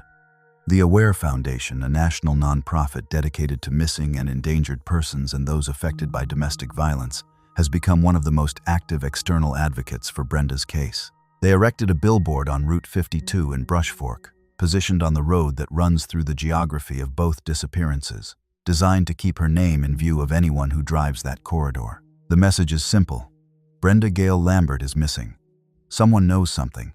In July 2023, on the 31st anniversary of Brenda's disappearance, the Aware Foundation gathered on that Route 52 corridor with Brenda's sister, Christy Kennedy, and Detective Corporal M.T. Hatfield of the Mercer County Sheriff's Department, the current lead investigator. Hatfield said something at that gathering that has been quoted in coverage of the case ever since. He believes the person or persons responsible for Brenda Lambert's disappearance still live in that community, still drive Route 52, still know exactly where she is. We also believe, he said, that the person or persons involved in her disappearance still remain here in this community. We want to make sure that they fully understand that we're not going anywhere. In 2022, 30 years after she vanished from the Windmill Hill Roadhouse on her son's first birthday, Brenda Gail Lambert was legally declared dead not because anyone who loved her accepted that she was gone and unrecoverable, but because the machinery of estates and legal status requires a formal declaration, eventually. Her parents both died in the years following her disappearance without ever learning what happened to their daughter. Her 6 siblings are still searching. Christy Kennedy, her sister, has spent decades as the public face of the effort to find Brenda attending anniversary events, speaking to journalists, working with the Aware Foundation, refusing to let a woman who disappeared from a birthday party in 1992 become a name in a database that nobody visits anymore. Detective Corporal Hatfield told the foundation in 2023 that he was not going anywhere. The investigation was not going anywhere. The person who did this was still in the community, and law enforcement knew it, and they intended to keep that pressure applied until something broke open. Brenda's killer, if the investigators are right, and the pattern of evidence strongly suggests they are, is still walking around Mercer County, still living near Route 52, still knowing exactly what happened in the dark on the night of July 26, 1992, after the last guest left the birthday party on Windmill Hill Road. Her son, Raymond Jr., turned 1-year-old that day. He grew up in West Virginia without his mother. He never got to know her as anything other than a name and a photograph and a case number. The next case moves north to Marion County, a small city called Fairmont, a McDonald's on the east side of town. 3 men whose names investigators know, and a 21-year-old woman who had a doctor's appointment the next morning and never made it there. August 6, 2005. Fairmont, West Virginia. Marion County sits in the north-central part of the state, where the Monongalia River feeds into the Tygart Valley, and the landscape opens up slightly from the compressed hollows of the deep coal fields to the south. Fairmont is a small city, roughly 19,000 people at the time, built around the remnants of a coal economy that had been contracting for decades, leaving behind a community that had found ways to persist and adapt, but still carried the quiet weight of a place that had once been larger and louder than it was. The east side of Fairmont, around Speedway Avenue and East Park Avenue, was described by investigators in the years following this case as an area frequented by people who knew each other through overlapping social circles, the kind of neighborhood geography where a McDonald's serves not just as a fast food restaurant, but as a meeting point, a handoff location, a place where people agree to find each other at a specific hour on a specific night. On the night of August 6th, a 21-year-old woman named FaithAnn Willis was supposed to spend the night at a friend's apartment on the east side of town and get a ride to her doctor's appointment in the morning. It was a straightforward plan. It made complete sense given her circumstances, and it ended before it began. FaithAnn Willis had been born on June 9, 1984, in Barrackville, a small community just outside Fairmont in Marion County. She was 4 feet 9 inches tall, 105 pounds, with auburn hair and brown eyes. She had a sun tattoo on her right shoulder and a green scorpion tattoo on her lower back. She had multiple piercings. She suffered from scoliosis, a spinal condition that causes an abnormal lateral curvature of the spine and that, depending on its severity, requires ongoing medical monitoring, periodic imaging, and sometimes intervention. The doctor's appointment, scheduled for August 7th, the morning after she disappeared, was not a casual wellness visit. It was part of the ongoing management of a condition she had been living with, and it was the kind of appointment that people who need it do not skip casually. FaithAnn was 21 years old, and she was navigating the ordinary difficulties of being a young adult in a small West Virginia city, doing what young adults do, spending evenings with friends, moving between people she trusted, staying on top of her health. She had no reason to walk away from her life. She had every reason to show up for that appointment the next morning. Earlier that evening, FaithAnn had been out. She had gone to a movie, the details of which film and with whom are not specified in the available public record. After the movie, her then-boyfriend drove her to the McDonald's restaurant near Speedway Avenue and East Park Avenue on the east side of Fairmont. The time was approximately 11:30 at night. He dropped her there, and she went to the parking area to meet a man named Randall Stebbins. Stebbins was someone FaithAnn knew. The plan was that she would spend the night at his place, and that he would take her to her doctor's appointment the next morning. It was a practical arrangement, a ride sorted out in advance for a medical appointment she needed to attend. It was also, as it turned out, the last arrangement anyone confirmed FaithAnn Willis ever made. Stebbins told investigators that FaithAnn arrived at the McDonald's that night and that they connected there. He said the plan had been to meet up with 2 other men he knew, Sean Pritchard and Josh Sloan, and go to a party together. That is where the confirmed account of FaithAnn's movements ends.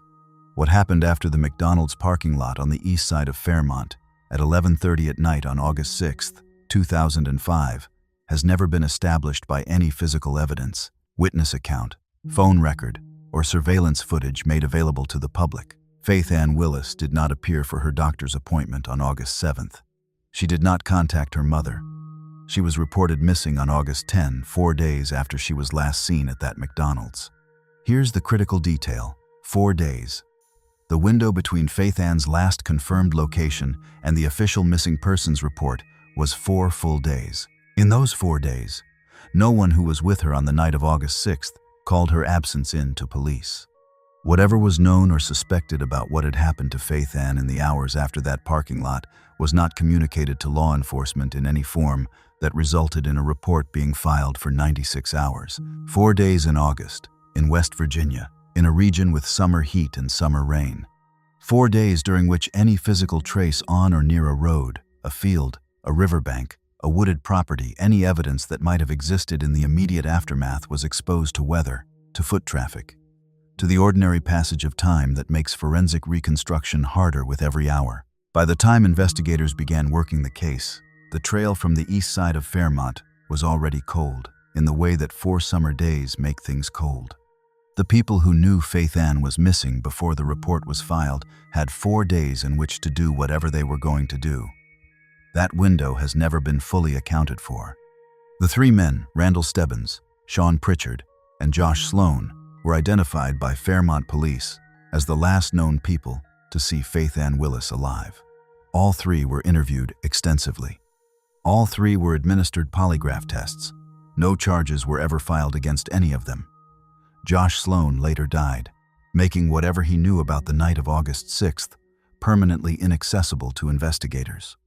Now this is where the case turns into something that has frustrated investigators for 2 decades. Detective Lieutenant Steve Shine, who was the lead investigator as of the 5th anniversary coverage in 2010, made a statement to the Times West Virginian that left no ambiguity about how Fairmont police characterized the case. "We do believe foul play is involved. It is more of a criminal investigation at this point than it is an attempt to locate a missing person." That statement was made 5 years after FaithAnn disappeared. It reflects what the physical evidence and investigative record pointed to. Not a young woman who chose to walk away from her life, but a young woman who was killed somewhere in Marion County or its surroundings, on or after the night of August 6th, 2005. The investigation that followed was extensive in its geographic reach, which is itself telling. When a missing persons case generates investigative travel to New Mexico, Nebraska, and Canada, it means tips came in from those places. Tips specific enough that Fairmont police considered them worth the time and cost of following in person. Investigators made those trips. A private firm was engaged to cross-reference FaithAnn's physical description and identifying characteristics against the databases of unidentified remains in other jurisdictions across the country, a laborious process that requires comparing height, weight, hair color, tattoos, dental records, and any other available identifiers against remains that have been found but not yet connected to a name. Every cross-reference came back negative. She was not among the unidentified dead in those systems, which means either she is somewhere that has not yet been searched, or she was placed in a location that left nothing recoverable.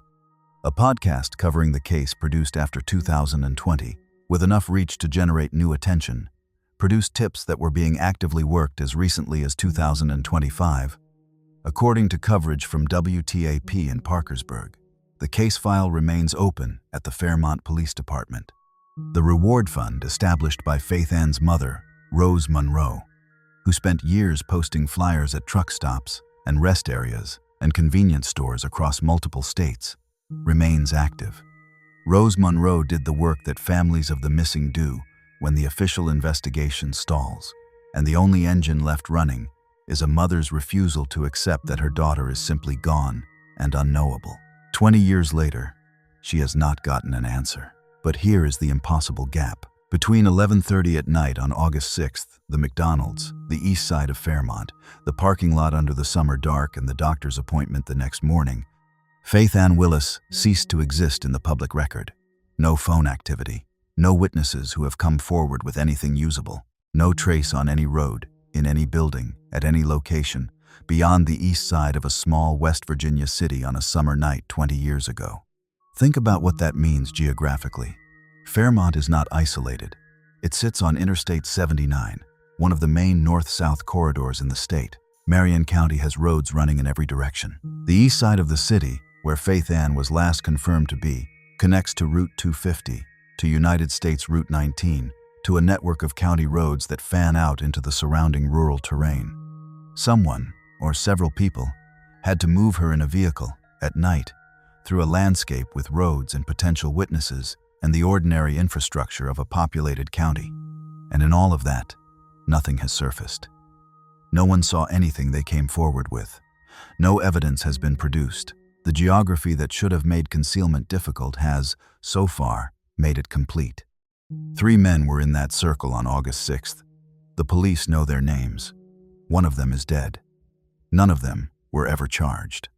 And somewhere in the terrain between Fairmont and wherever FaithAnn Willis ended up after that parking lot, the answer to this case has stayed buried in the 20 years since.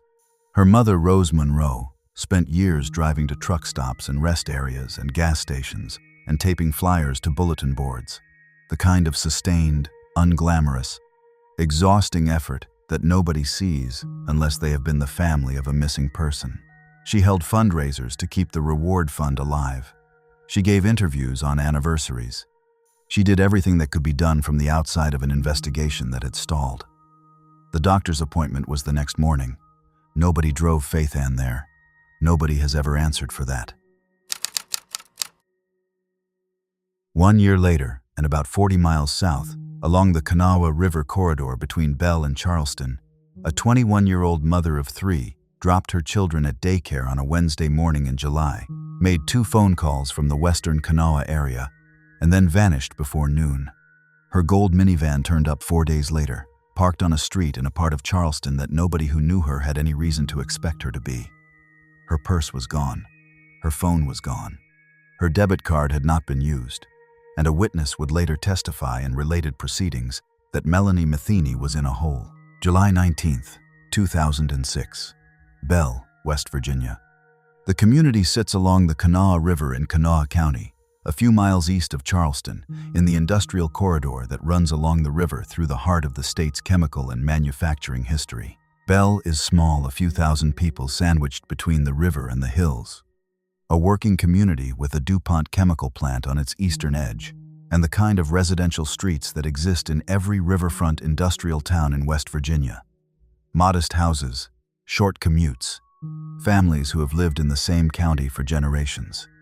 East DuPont Avenue runs through the community, and on the 3 to 1,000 block of that street sat Country Kids Daycare, where a 21-year-old mother named Melanie Matheny dropped off her children most mornings on her way to wherever the day was taking her. The route from Bell to Charleston along the Kanawha corridor is a straightforward 10 miles Route 60, or the parallel roads that hug the river, through Kanawha City and into the west side of the capital city, past the chemical plants and the river bends and the modest neighborhoods that line the valley floor. It is not a complicated drive. It is not a drive that should take more than 20 minutes on a midweek July morning. Melanie had made drives like it before. She would have known every mile of that road. On the morning of Wednesday, July 19th, it was supposed to take her to Garnet Career Center in Charleston, about 10 miles west along the Kanawha corridor, to pick up transcripts she needed to enroll in nursing classes at West Virginia State College. It was an errand. A practical piece of adult logistics, the kind of task that fills the mornings of people who are trying to build something. She dropped off her children at approximately 7:50 to 8 in the morning, told the daycare workers and a friend where she was going, and drove west toward Charleston. She never arrived at Garnet Career Center. West Virginia State College would later confirm it had no contact with Melanie Matheny that day. Melanie Matheny had been born on June 21, 1985. She was 21 years old, 5 feet 3 inches tall, about 100 pounds, with strawberry blonde hair and brown eyes. She was a single mother of 3, Ryan, Nathan, and Hannah, and lived in Campbell's Creek, a community in Kanawha County, southeast of Charleston. She had recently enrolled to take nursing classes at West Virginia State College, which was the reason for the Garnet Career Center errand that morning. She needed transcripts to complete her enrollment. The nursing program was not a casual aspiration. It was a deliberate choice made by a young woman who was mapping out a future for herself and her children, who understood that healthcare credentials meant stability, and that stability was what her kids needed from her. She had been working toward it with the same purposeful energy that defined her as a mother. Her family described her in terms that leave no room for ambiguity. There's no way that lady would have left any of her children. People who knew her confirmed it. In March 2006, 4 months before she disappeared, Melanie had written a tribute about her kids titled, "The Best Things in My Life." She wrote about how she would not change them for the blecting world, how she did not know where she would be without them. It was the kind of declaration that people write when they are fully present in their lives, not planning an exit from them. Investigators found it in her belongings. It has been cited in anniversary coverage of her case every year since. Between approximately 9 and 9:30 in the morning, Melanie made 2 phone calls. Phone records placed both calls as originating from the western Kanawha area, the Charleston side, not the Bell side she had departed from. One of the calls was to her own voicemail. The other call's recipient has not been publicly identified in the available record. Those 2 calls, placed somewhere in western Kanawha County between 9 and 9:30 in the morning, are the last confirmed signals from Melanie Matheny's phone. After 9:30, the phone went dark. It was never used again. It generated no further pings, no further call records, no data activity. In the years since, investigators have not identified any use of the device after that morning window. Garnet Career Center had no record of her visit that day. West Virginia State College confirmed it had no contact with Melanie Matheny on July 19th. She had set out on a 10-mile errand along a road she knew on a Wednesday morning in July, and she had called her own voicemail somewhere along the route, the most ordinary of acts, checking messages during a drive, and then ceased to exist in any traceable record. Whatever happened to Melanie Matheny happened between Bell and the west side of Charleston, in the hours of a July morning that should have contained nothing more alarming than a transcript pickup. The daycare called when Melanie did not arrive to pick up her children that evening. Her father reported her missing at 11:18 that night, the same day she had dropped the children off. The same day she had driven toward Charleston for a 10-mile errand. She had done the kind of thing that takes a morning and leaves the afternoon open. Investigators from the Kanawha County Sheriff's Office opened the case immediately. Here's the critical detail. Melanie's gold 1998 Chevrolet Venture minivan license plate, US 8255, was found on July 23, 4 days after she disappeared. It was parked on Wyoming Street at Buring Avenue on the west side of Charleston, in a neighborhood that investigators described as known for drug activity. A neighbor near the intersection told investigators the van had been parked there since approximately 2 in the afternoon on July 19th, the day Melanie disappeared, the same day she had dropped the children off at Country Kids Daycare and driven west toward Garnet Career Center. Think about the timeline that creates. Melanie's phone placed her in the western Kanawha area between 9 and 9:30 in the morning. Her van was parked on Wyoming Street by 2 in the afternoon. There are roughly 4.5 hours between those 2 data points, 4.5 hours in which something happened to Melanie Matheny, somewhere in or near the west side of Charleston, that resulted in her van being abandoned on a drug activity street corner, while she, her purse, her phone, and her debit card all ceased to generate any trace in any system, anywhere, ever again. Nobody connected the abandoned van to a missing person for 4 days. It sat on Wyoming Street through the weekend, while Melanie's father had filed a missing persons report and the Kanawha County Sheriff's Office had opened a case.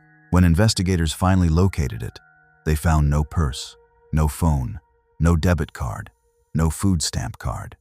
None of those items, the things a person carries with them through every day of their life, had been used after July 19th. Not once, not anywhere. Now this is where the case turns dark through testimony rather than physical evidence. In proceedings connected to the investigation, the exact legal context of which is not fully specified in the publicly available record, a witness testified that Melanie Matheny is in a hole. Those 4 words have appeared in reporting on the case and have been noted by investigators. What the testimony means precisely, who delivered it, in what proceeding, and what legal action, if any, followed from it, none of that has been publicly specified in a way that allows independent verification. What it suggests, taken at face value, is that someone in the orbit of this case has direct knowledge of where Melanie's remains are and communicated that knowledge in a legal setting. Whether that testimony was ever developed into actionable investigative leads, whether it pointed to a specific location that was searched and came up empty, or whether it remains an isolated fragment in a cold case file, the public record does not say. What it does say is that somewhere in Kanawha County, or the terrain accessible from it, there is a place, and someone, at some point, described it. The Kanawha County Sheriff's Office has investigated the case continuously since July 2006. No arrests have been made. No one has been charged. Sergeant Dodson of the Kanawha County Sheriff's Office confirmed to WSAZ in anniversary coverage. Frankly, it's been open ever since. WSAZ ran anniversary reports on the case every July for years. In August 2025, Dateline NBC published a feature on Melanie's disappearance, bringing the case to a national audience nearly 2 decades after she drove away from Country Kids Daycare on a July morning and didn't come back. The family established melanieshope.org as an ongoing advocacy and awareness platform. Melanie's grandmother, Sandra Matheny, has been one of the most consistently active public advocates for the case over nearly 20 years, giving interviews, attending vigils, working with investigators, maintaining the kind of sustained public presence that keeps a cold case from becoming invisible. The west side of Charleston, Wyoming Street and Buring Avenue, is about 2 miles from the Bell community where Melanie dropped her children off that morning. 2 miles and a world apart. Whatever happened to her in the 4.5 hours between her last phone signal and the parking of that van happened in that space in the geography between the Kanawha River corridor and a street corner in a troubled neighborhood on the west side of the state's capital city. Nobody who was in that geography on the morning of July 19, 2006, has ever come forward to explain it. Nobody has been charged. Nobody has been arrested. Melanie's tribute to her children, "The best things in my life," is still on file. Ryan, Nathan, and Hannah grew up in Kanawha County without their mother. She wrote that she would not change them for the world. She never came back for them. The final case on this list takes us north and west to Parkersburg, a city on the Ohio River in Wood County, where West Virginia presses up against Ohio and the river marks the border between them. It is February 2009. A 25-year-old single mother named Kimberly Sue Jones has spent an entire day at her ex-boyfriend's house grocery shopping, running errands with him and his new wife, having dinner, spending time with her 5-year-old daughter. At around 10:30 at night, he drives her back to her apartment building on Beverly Street. He pulls into the parking lot. She gets out. He drives away without watching her walk to her door. The building entrance is 50 feet from where she stepped out of that car. Kimberly Sue Jones never walked through it. Her medication was inside. Her calendar was inside. A pension check from her late father money she had just received and had never touched was inside or with her. In 16 years, nobody has explained what happened in those 50 feet. February 2nd, 2009. Parkersburg, West Virginia. The city sits at the confluence of the Ohio and Little Kanawha rivers in Wood County, in the northwestern corner of the state where West Virginia meets Ohio across the water. Parkersburg is the state's 3rd largest city, a place with a downtown, a hospital system, a river bridge connecting it to Marietta, Ohio, and the kind of mid-sized city infrastructure that makes it feel more connected to the wider region than most of West Virginia. Beverly Street runs through a residential section of the city, lined with apartment complexes and houses set close to the road. The Pinewood Village Apartments, later renamed Oakwood Village, sat at 2503 Beverly Street, a standard residential complex of the kind that houses working-class families and young single parents in cities like this all across the country. In February, the Ohio River Valley holds a damp cold that comes in off the water and settles into the streets. And 10:30 at night, on a February Sunday, is dark and quiet, in the way that residential streets are dark and quiet, when the weather discourages lingering and people have gone inside for the night. Kimberly Sue Jones lived at Pinewood Village with her 5-year-old daughter. She was 25 years old, born June 1st, 1983. She was 5 feet 1 inch tall, 110 pounds, with brown hair and blue eyes. She had a rose tattoo on her right shoulder with the words Kimmy Sue, Jack, written into it, a tattoo that incorporated her own nickname and the name of the man who would become the last confirmed person to see her alive. She suffered from bipolar disorder, a condition that requires daily medication to manage effectively, not the kind of prescription you can skip for a day without consequence, but the kind that, when left untouched, creates a measurable deterioration in function over days and weeks. Her medication was at her apartment. She needed it every day.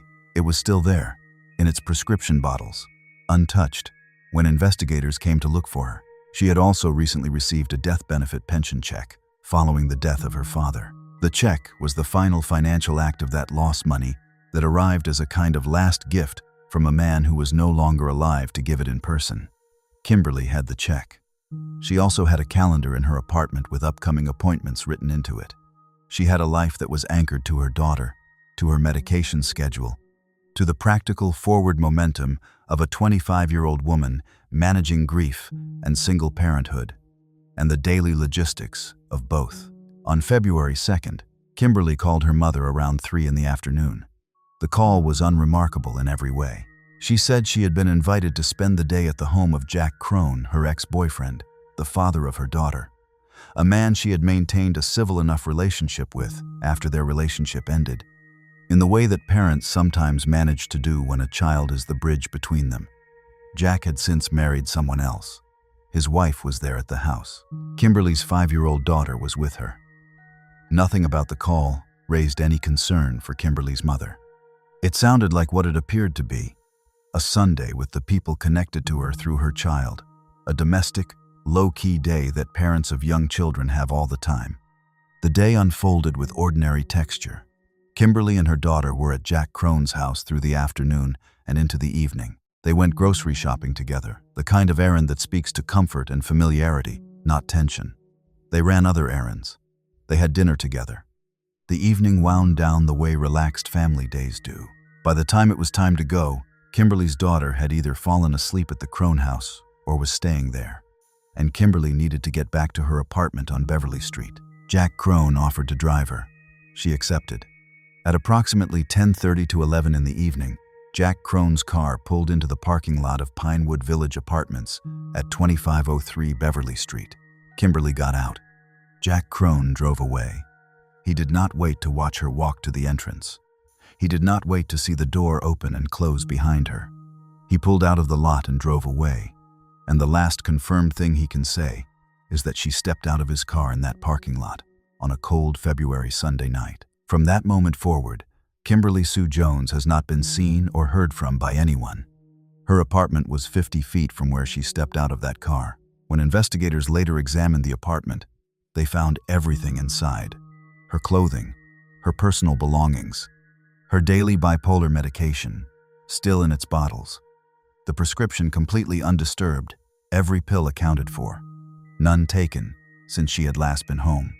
Her calendar, with its upcoming appointments, dates and times, written in her own hand for things she had intended to do in the days ahead. The death benefit pension check, a stop payment, was eventually issued after her disappearance, and the records confirm no attempt to cash or deposit it was ever made by anyone, before or after the stop payment was filed. The money her father left her was never touched, not by Kimberly, not by anyone else. Think carefully about what that combination means. If Kimberly Sue Jones chose to walk away from her life on the night of February 2nd, 2009, she walked away from her daily psychiatric medication she needed every day to function. She walked away from every financial resource she had, including a pension check that represented her father's final gift to her. She walked away from her 5-year-old daughter, who was a 10-minute drive away. She walked away from the appointments she had written on her calendar. And then she spent 16 years every day, every week, every year since, without making a single traceable transaction, without contacting a single person who knew her, without appearing in any database of the living or the identified dead. That is not what voluntary departure looks like. That is what it looks like when someone does not make it from the parking lot to the door. Her mother tried to reach her the next day. When she could not, she waited. The way people wait when they assume there is a simple explanation: a dead phone battery, a busy morning, the ordinary gaps in communication that happen between adults. But the gaps kept extending. A missing persons report was filed on February 8th, 5 full days after Kimberly had last been seen stepping out of Jack Crone's car in that parking lot. 5 days during which the February cold had settled over Beverly Street, and the trail from that parking lot had gone as cold as the air above it. 5 days during which whoever or whatever was responsible for Kimberly's absence had a week's head start on any investigation that was coming. The Parkersburg Police Department and the FBI opened a joint investigation. Foul play was officially suspected from early in the case, not as a possibility among others, but as the working theory. The investigation generated a $25,000 reward, a substantial sum that reflects both how seriously investigators viewed the case and how genuinely difficult it had been to develop the kind of physical evidence that drives prosecution forward. The FBI added Kimberly's case to its VICAP database of violent crimes. The NamUs National Missing Persons System carries her file as MP6892. WTAP, the Parkersburg television station, has covered the case in anniversary and update stories across 16 years of coverage. Here's what doesn't make sense about the Jack Crone element, stated carefully and within what the public record supports. Jack Crone was the last confirmed person with Kimberly. He drove her to her building. He dropped her in the parking lot and drove away without watching her enter. In the 16 years since, no one else has been publicly identified as having been in that parking lot at that hour. No surveillance footage has been publicly described placing anyone else there. No alternative account of what happened between the car door closing and the apartment entrance 50 feet away has ever been established or made public. Whether Jack Crone has ever been officially named as a suspect as opposed to a witness or a person of interest is not specified in the publicly available record. What is specified is that foul play is the working theory. The investigation is active, and nobody has been charged in 16 years. In May 2025, the Parkersburg police chief gave an update to WTAP. A podcast covering Kimberly's case had generated new tips, and those tips were being actively pursued. 16 years after she disappeared from a parking lot 50 feet from her front door, the case was still generating new leads, still being worked, still open. Her daughter was 5 years old the night Kimberly disappeared from that parking lot in Parkersburg. She grew up in Wood County without her mother. The pension check from Kimberly's father, the last financial gift from a man who had already died before she had a chance to spend it, was never cashed by anyone. It sits in the case record as one of the clearest and most quietly devastating indicators that Kimberly Sue Jones did not choose to leave. She had money, her father's money, money that arrived at the end of a grief she was still carrying, and not a penny of it was ever touched after February 2nd, 2009. 50 feet. That is the measured distance between the parking lot of Pinewood Village Apartments at 2503 Beverly Street and the front door of the building where Kimberly lived with her daughter. 50 feet on a cold February night in Parkersburg, West Virginia, with her medication on the counter inside, her daughter 10 minutes away, and her calendar open to the week ahead. Kimberly Sue Jones never crossed it. 10 cases, 10 people, 10 places in this state where a normal day ended without explanation or recovery. We started on a Sunday night in Morgantown, outside a theater in January 1970. We end in a parking lot in Parkersburg in February 2009, at a door that was never opened. 55 years of West Virginia taking people and not giving them back. In between those two endpoints, a snowy Valentine's morning in Nicholas County, a nightclub staircase in Charleston, a coal country farm in Raleigh County, a burning car on a Wayne County road, a toddler in purple pajamas in Lewis County, a birthday party in Mercer County, a McDonald's parking lot in Fairmont, a gold minivan abandoned on the west side of Charleston, 10 open files, 10 families who have spent years, and in some cases decades, waiting for an answer that has not come. The final part of this episode brings them all back together, one last time, one name at a time.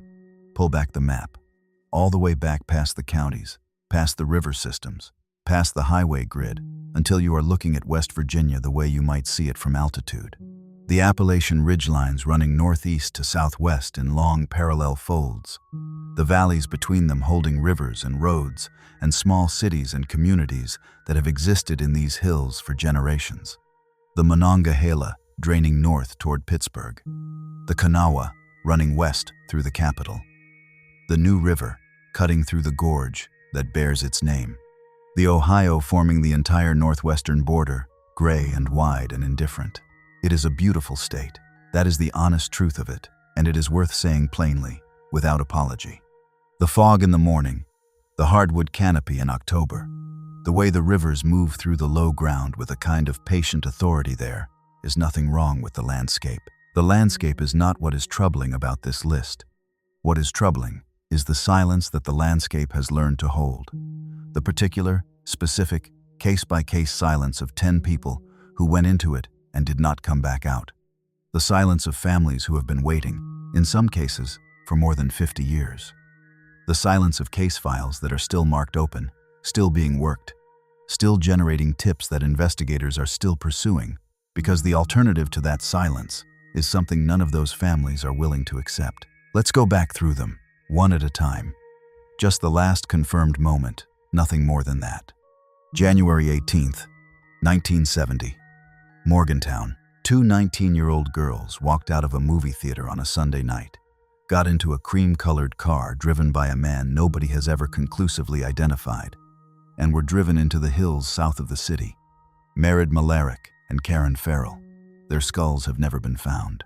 In 2022, 52 years later, forensic investigators returned to the Goshen Road site with garden trowels and went back into the ground looking for them.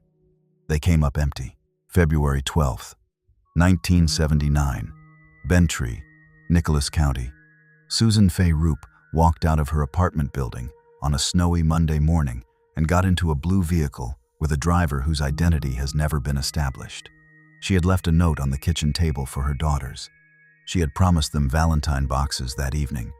She never came back to make them, and in 45 years of investigation, no one has ever been charged in connection with her disappearance. July 14th, 1979, Charleston. Maisie Sigmund Palmer went upstairs at the King's Inn to talk to a friend and never came back down. She had said 5 words in the parking lot, "Oh, he's in there," and whoever those words referred to has never been identified. Jay Farley went upstairs after her. His bones were found 5 years later at a surface coal mine in Fayette County, 60 miles from Charleston. Maisie has never been found. Between September 29 and October 1st, 1993, Bolt, Raleigh County. Sharice Gwynn Stevens was last seen by her husband, Norman Stevens. Her 1993 white Dodge Daytona disappeared with her, came back a month later without explanation, and the case has been classified as an open homicide by the West Virginia State Police for 30 years. No one has been charged. November 11th, 2002, Huntington. Samantha Burns called her mother at 9:45 at night and said she was on her way home from the Marshall University Courtyard Apartments. Her car was found burning on a remote road in Wayne County at 3:30 in the morning. Chadrick Fulks and Branden Basham, who confessed to her killing, are on death row in Indiana. Samantha has never been found. September 24, 2011. Bendale, Lewis County. Aliayah Lunsford was 3 years old. She was in her bed at 6:30 in the morning and gone by 9:30, wearing purple pajamas with no shoes. Her mother, Lena Lunsford Kanawha, was convicted of her murder in 2018 and is serving life without parole. Aliayah has never been found. July 26, 1992. Bluewell, Mercer County. Brenda Gale Lambert disappeared from her son's first birthday party on Windmill Hill Road. Her car was in the driveway. Her legal aid appointment was 4 days away. An unnamed male suspect failed a polygraph test and was never charged. Detective Corporal M.T. Hatfield of the Mercer County Sheriff's Department said in 2023 that he believes Brenda's killer still lives in that community. Brenda has never been found. August 6, 2005, Fairmont, Marion County. FaithAnn Willis was dropped at a McDonald's on the east side of town at 11:30 at night to meet Randall Stebbins. 3 men were the last people to see her. All 3 were polygraphed. No charges were ever filed.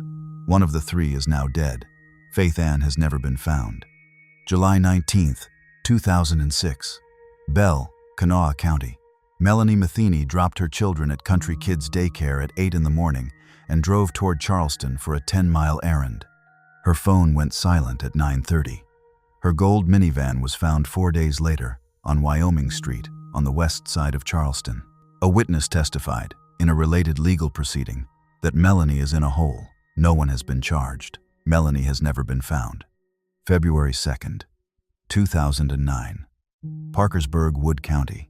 Kimberly Sue Jones stepped out of Jack Crone's car in the parking lot of Pinewood Village Apartments at 10:30 at night. Her apartment entrance was 50 feet away. Her medication was inside. Her daughter was 10 minutes away. Her father's pension check has never been cashed. Kimberly has never been found. 10 cases. A span of nearly 60 years. Every county of this state represented somewhere in the geography of these disappearances: north, south, east, west, city, coalfield, rivertown, mountain hollow. What they share is not spectacular. It is quiet. A car that wasn't supposed to stop, a staircase in a nightclub, a parking lot, a snowy morning, a birthday party that ended too soon, a daycare drop-off that should have been ordinary. In each case, a person moved through the world the way people do, and then encountered a moment after which they did not move through it anymore. The families have not stopped. The Lunsford family and Aliayah's army have searched for Aliayah in Lewis County for over a decade, since Lena Lunsford Kanawha was convicted and sentenced, because a conviction without a body is not the same as an answer. The Aware Foundation maintains the billboard on Route 52 in Brush Fork for Brenda Lambert, a physical object on a physical road in the county where her killer, investigators believe, still lives. Sandra Matheny maintains melanieshope.org. Samantha Burns' community in Lincoln County has run an annual softball tournament in her name for more than 20 years. Players who weren't born when she disappeared compete in her honor every year, which is one of the most specific and quietly moving expressions of refusal that a community can produce. Rose Monroe spent years driving to truck stops and gas stations and posting flyers for FaithAnn Willis in places where someone who had seen something might see her daughter's face. The family of Sue Roop waited 9 years to declare her legally dead, and they have never stopped asking what happened on that snowy February morning when she left a note on the table and got into a blue truck with an unknown driver. The families of Merritt Malarick and Karen Farrell watched investigators return to a site in the woods south of Morgantown with garden trowels and toothbrushes in 2022 and come back with nothing. And they watched them come back nonetheless. That is what 52 years of open cases looks like from the family side. Watching, still, and showing up when investigators return to the ground. None of these files are marked solved. Not one. In over half a century of cases, from a theater in Morgantown in 1970 to a parking lot in Parkersburg in 2009, not a single one of the 10 disappearances on this list has been fully resolved in a word-of-ly way that returned a person to their family or answered every question that the evidence raised. Some have convictions without bodies. Some have persons of interest without charges. Some have nothing but a last confirmed sighting and a silence that has stretched for decades. All of them are open. Here is the thing about West Virginia that this list makes impossible to ignore. The terrain of this state does not give things back easily. The ridgelines run in long parallel folds that create valley after valley, hollow after hollow, each one with its own back roads and its own distances from the nearest population center. The rivers drain toward the Ohio, but they do so through country that can swallow evidence the way water swallows stone quietly, completely, without a trace on the surface. A person who knows this landscape, who was raised in it, who has spent decades moving through the specific geography of a specific county, can use that knowledge in ways that investigators from outside can never fully replicate. The same hills that make this state stunning at a distance make certain questions permanently difficult to answer from a courthouse or a forensic lab. West Virginia is a place where local knowledge is a kind of power, and in at least 10 documented cases over 60 years, someone used that power to make a person disappear into terrain they understood, and investigators had to learn from scratch. But that is not a reason to stop asking. It is a reason to keep asking louder. The skulls of Merritt Malarick and Karen Farrell are somewhere in the hills south of Morgantown. Aliayah Lunsford, 3 years old, is in the ground somewhere in Lewis County, or the counties around it. Sue Roop's daughters are still alive, in their 50s now, and they have never learned what happened on the Valentine's morning. Their mother left them a note and got into a blue truck. Samantha Burns' family runs that softball tournament every year because they have nothing else to give her. Melanie Matheny's children are adults now, raised without the woman who wrote that tribute to them 4 months before she drove away from a daycare on a July morning and never came back. There is no resolution here. There is no clean ending to offer. These cases are not solved. These families are not finished waiting. And the mountain state, this particular, complicated, beautiful, quietly devastating state, keeps its secrets the way it has always kept them, in the hollows, in the river bends, in the hills that were here long before anyone was watching, and will be here long after any of us stop. 10 open files. 10 families still waiting. The Mountain State keeps its secrets well, but secrets, eventually, have a way of finding the light. Lock your doors. If these cases matter to you, subscribe and share this one with someone who needs to know these names.